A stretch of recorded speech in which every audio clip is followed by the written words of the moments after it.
To my channel. Last time हम लोग Audi के सॉल्यूशंस को डिस्कस कर रहे थे, तो आज हम उसी टॉपिक को कंटिन्यू करेंगे। ठीक है, हम देखेंगे कि सॉल्यूशन कितनी टाइप का होता है और इसके अलावा इनिशियल कंडीशंस और बाउंड्री कंडीशंस क्या होती हैं। ठीक है, so let's start the lecture. Last time मैंने जब आप लोगों से सॉल्यूशंस के बारे में मैंने आप लोगों को बताया था, मैंने जस्ट आप लोगों को उसकी डेफिनेशन के बारे में बताया था। ठीक है, तो बेसिकली डिफरेंशियल इक्वेशंस के जो सॉल्यूशन होते हैं वो टू काइंड्स के होते हैं। ठीक है, general solution and the particular solution, right. तो बेसिकली जो जनरल सॉल्यूशन होता है, अच्छा जब लास्ट टाइम हम लोग सॉल्यूशंस को मैंने जब सॉल्यूशन के एग्जांपल्स आप लोगों को दी थी, तो उसमें ऐसा होता था कि सॉल्यूशंस के अंदर कॉन्स्टेंट्स इन्वॉल्व होते थे। ठीक है ना, तो उस तरह के सॉल्यूशंस को हम लोग कहते हैं जनरल सॉल्यूशन। ठीक है, तो अब मैं इसकी डेफिनेशन यहाँ पे लिख देती हूँ। ठीक है, और फिर ये भी देख लेंगे कि ये सॉल्यूशंस क्या रिप्रेजेंट करते हैं और उनके एग्जांपल्स भी देख लेंगे। ठीक है, अच्छा जनरल सॉल्यूशन की डेफिनेशन मैंने यहाँ पे लिख दी है। ठीक है, तो जनरल सॉल्यूशन हम ऐसे सॉल्यूशन को कहते हैं कि जिसके अंदर आपके पास कॉन्स्टेंट्स इन्वॉल्व होते हैं। ठीक है ना, अब कितने कॉन्स्टेंट्स इन्वॉल्व होते हैं?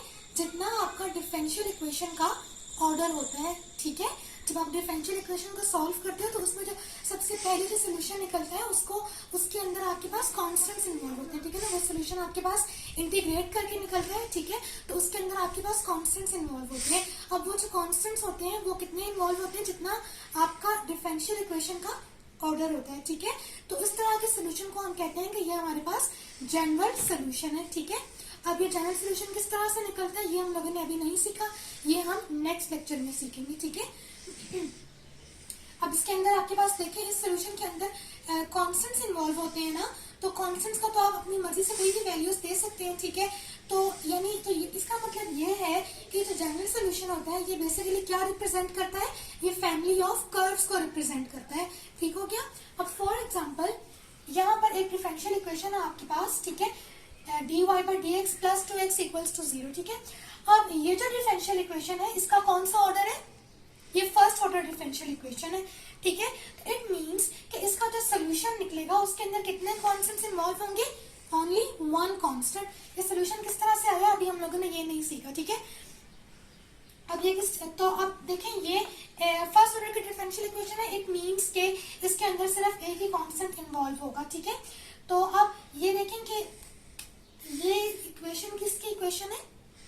ये आप लोगों ने पढ़ा होगा इस इक्वेशन के बारे में, ये पैराबोलास की इक्वेशन है। ठीक है ना, तो इसमें आप सी को डिफरेंट वैल्यूज देते रहें तो आपके पास एक पूरी फैमिली ऑफ पैराबोलास बन जाती है। मैं आप लोगों को एक बना के दिखा देती हूँ। ठीक है, फॉर एग्जाम्पल आप यहाँ पे अगर सी को वैल्यू, लेट्स से आप सी को यहाँ पर वैल्यू दे देते हो 1।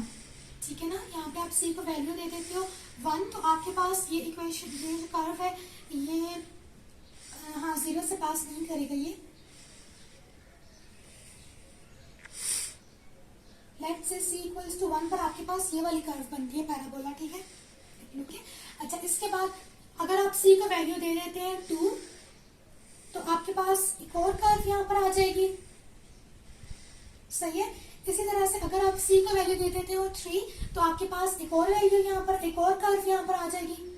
इसी तरह से आप c की वैल्यूज को आप वेरी करते जाएं तो आपके पास ये पूरी फैमिली ऑफ कर्व बन जाएगी। सही है, इसीलिए जो जनरल सोल्यूशन होता है वो आपके पास फैमिली ऑफ पैराबोलास को रिप्रेजेंट कर रहा होता है। लास्ट लेक्चर में मैंने आप लोगों को एक और एग्जाम्पल करवाई थी, D square Y dx square plus y is equals to 0। तो इसका जो जनरल सोल्यूशन था वो आपके पास था a cos of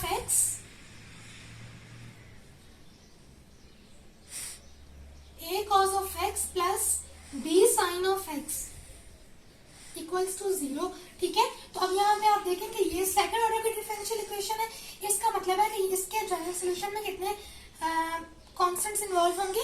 2 constants involve होंगे। ठीक हो गया। और इसका मैंने आप लोगों को बोला था कि इसका कर्व आप लोग खुद ड्रॉ करें तो वो कोई साइनसॉइडल वेव बनती है इस टाइप की, यहाँ से स्टार्ट होती है।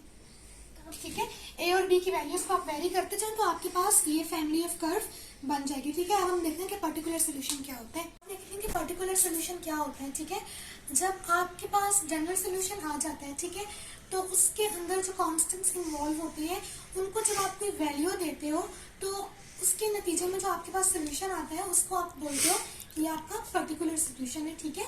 अब वो जो वैल्यूज होती है वो आपने अपनी मर्जी से खुद से नहीं देनी होती है, ठीक है ना।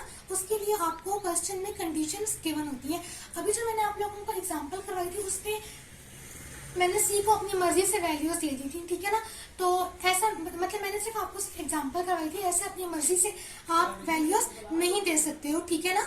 आपको क्वेश्चन में कंडीशंस गिवन होंगी, उन कंडीशंस को यूज करते हुए आपने वो उन कॉन्स्टेंट्स की वैल्यूज निकालनी है।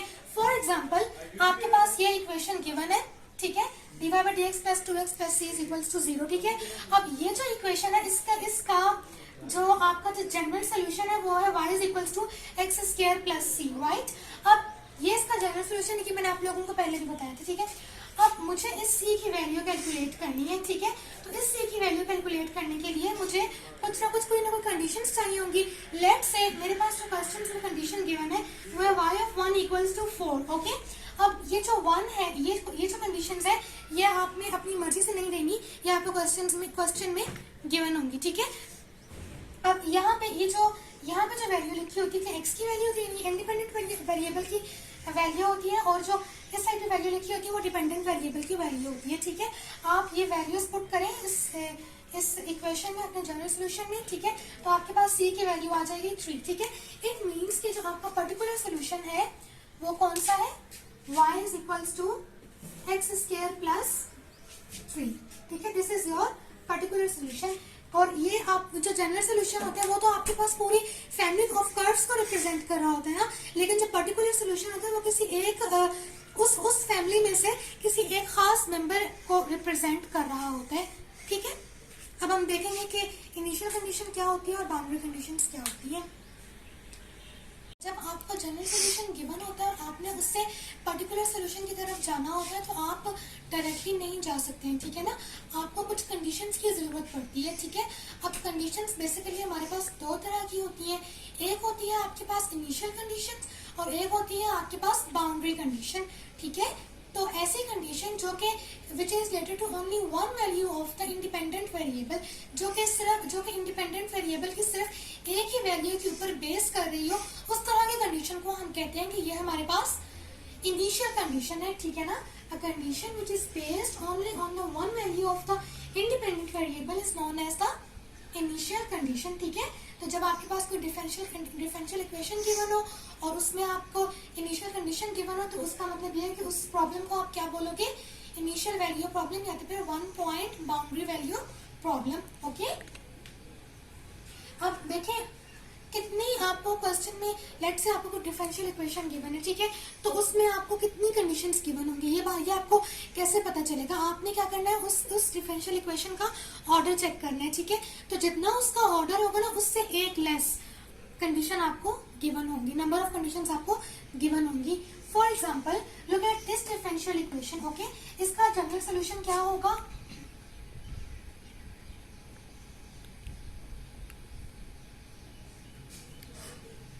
a cos of x plus b sin of x equals to 0, ठीक है। अब ये देखें ये कौन सी इक्वेशन है, सेकंड ऑर्डर की डिफरेंशियल इक्वेशन है। तो इसके अंदर कितनी कंडीशंस गिवन होंगी, आपको दो कंडीशंस गिवन होंगी, ठीक है। एक कंडीशन होगी y पर और एक होगी उसके डेरिवेटिव पर, ठीक है। अब अगर यहाँ पे थर्ड ऑर्डर की डिफरेंशियल इक्वेशन होती, यानी कि अगर यहाँ पे 3 होता तो अब कितनी कंडीशंस गिवन होती है, आपको 3 कंडीशंस गिवन होती। एक कंडीशन होती y पर, एक होती है उसके डेरिवेटिव पर और एक होती है उसके सेकंड डेरिवेटिव पर, ठीक है ना। यानी जितना डिफरेंशियल इक्वेशन का ऑर्डर होता है ना उससे 1 लेस डेरिवेटिव पर कंडीशंस आपको गिवन होती है, ठीक है। अब यहाँ पे देखिए कि आपके पास इंडिपेंडेंट वेरिएबल की जो वैल्यू है वो सेम है, ठीक है ना।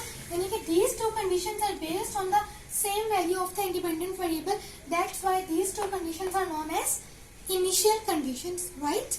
अब इन कंडीशंस को यूज करके हम लोगों ने इस जनरल सोल्यूशन से हम लोगों ने पर्टिकुलर सोल्यूशन की तरफ जाना होता है, ठीक है।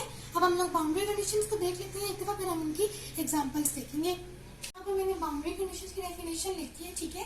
तो ऐसी कंडीशंस जो कि इंडिपेंडेंट वेरिएबल के दो डिफरेंट वैल्यूज के ऊपर बेस कर रही हो, उनको हम कहते हैं कि ये हमारे पास बाउंड्री कंडीशंस है, ठीक है ना।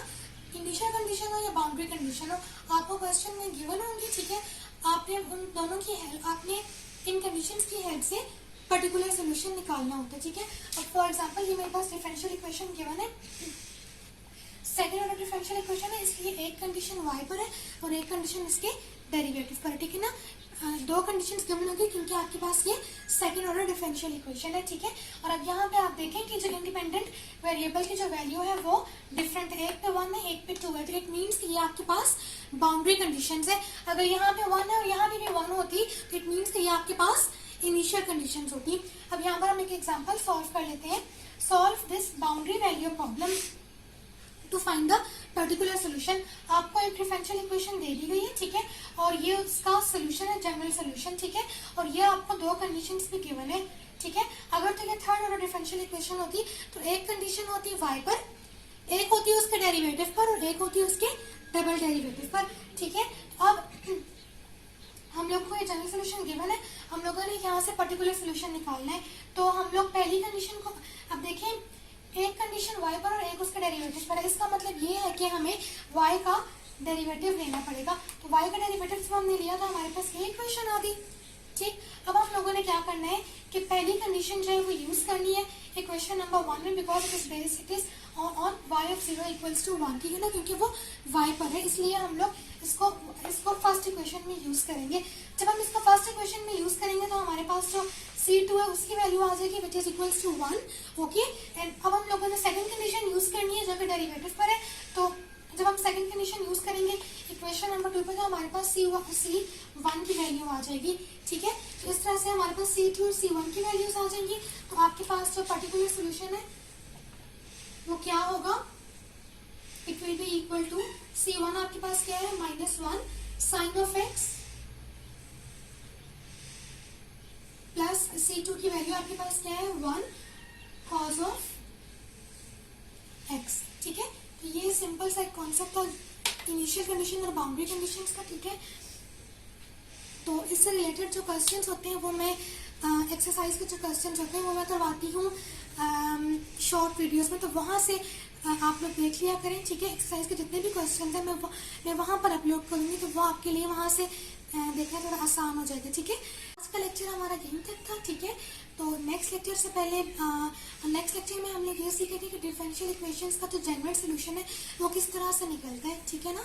तो इसके लिए आप लोगों ने क्या करना है कि जो सेकेंड ईयर का जो चैप्टर नंबर 3 है उसको आप लोगों ने रिवाइज करके आना है, ठीक है।